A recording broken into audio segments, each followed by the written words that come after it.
والسلام على من لا نبي بعده أما بعد فأعوذ بالله من الشيطان الرجيم بسم الله الرحمن الرحيم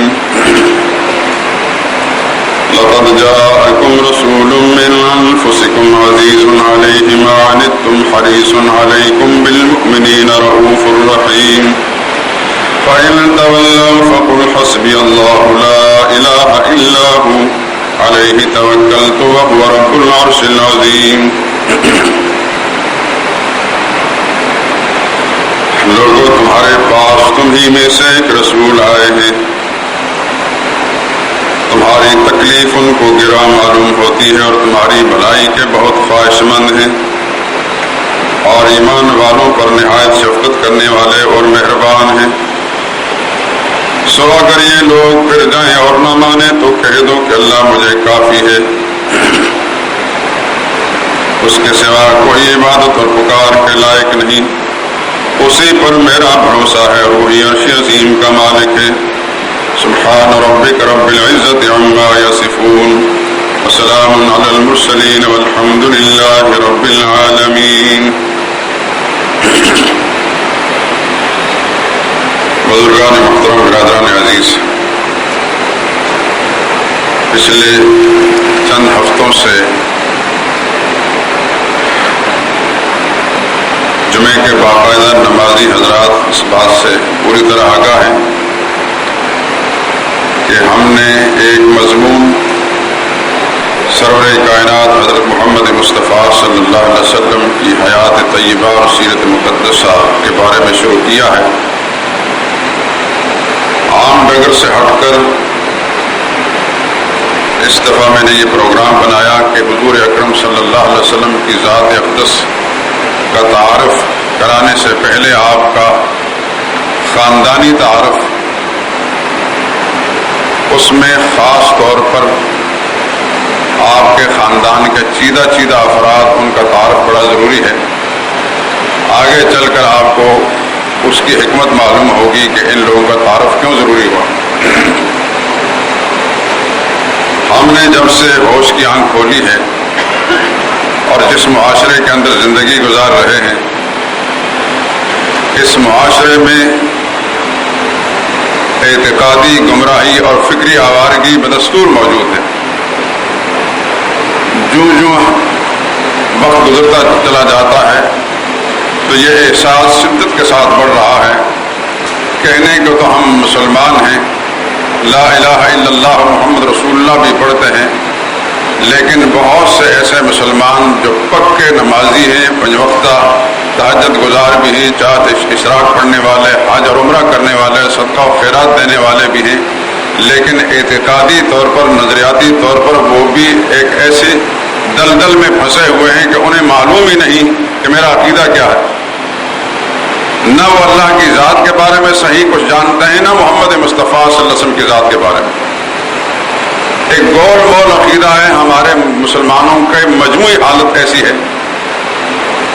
اس لیے میں اپنی بساط بھر جو اللہ کی توفیق شامل حال ہوتی ہے، جتنا وقت رب العالمین مجھے دیتے ہیں اور جتنی صلاحیت و استعداد اللہ نے مجھے دی ہے، میں کوشش کرتا ہوں کہ ان تمام مغالطوں کا ازالہ کیا جائے.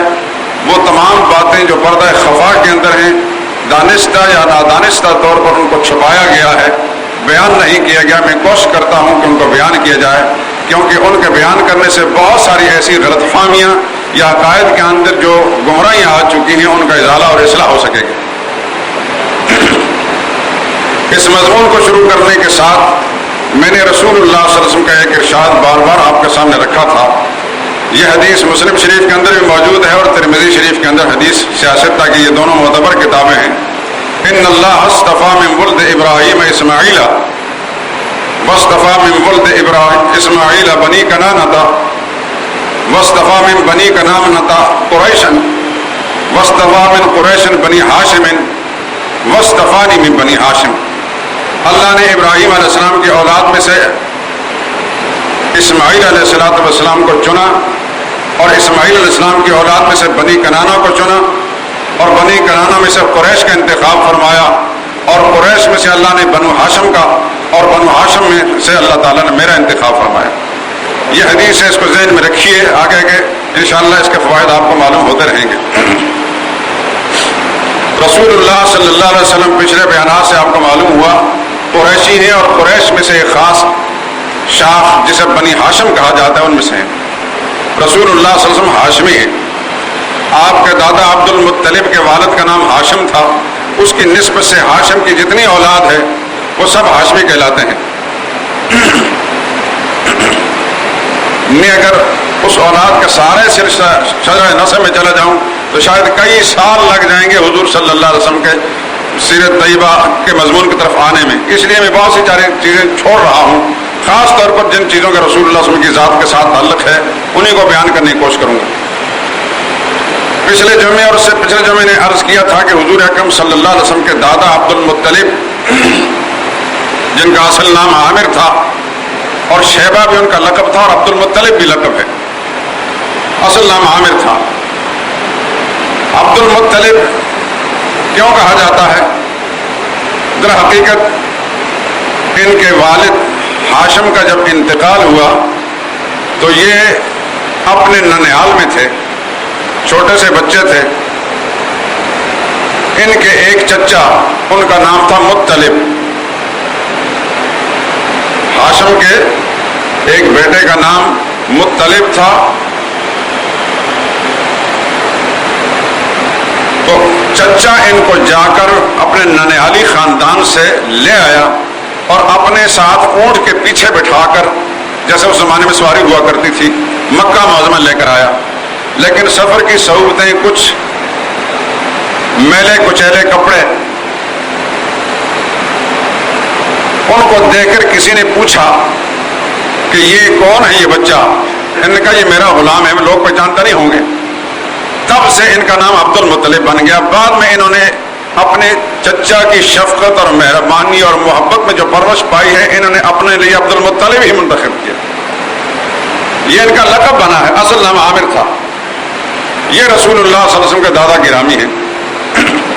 عبد المطلب کے مورخین نے کسی نے 12 بیٹے لکھے، کسی نے 15 بیٹے لکھے، لیکن اس بات کا سب کا اتفاق ہے کہ 10 بیٹے تھے۔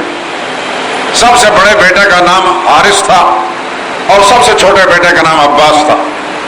یہ عباس وہ ہیں جو رسول اللہ صلی اللہ علیہ وسلم کے مسلمان چچا ہیں۔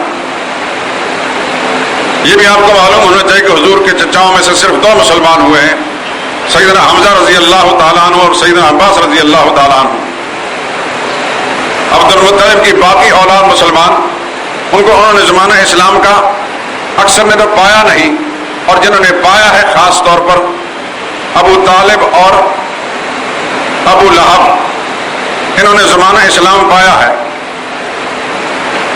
حضرت عباس نے بھی پایا، حضرت حمزہ بھی نہیں پایا۔ حضرت حمزہ تو تقریباً نبوت کے 6 سال میں اللہ نے ان کو ہدایت سے نواز دیا۔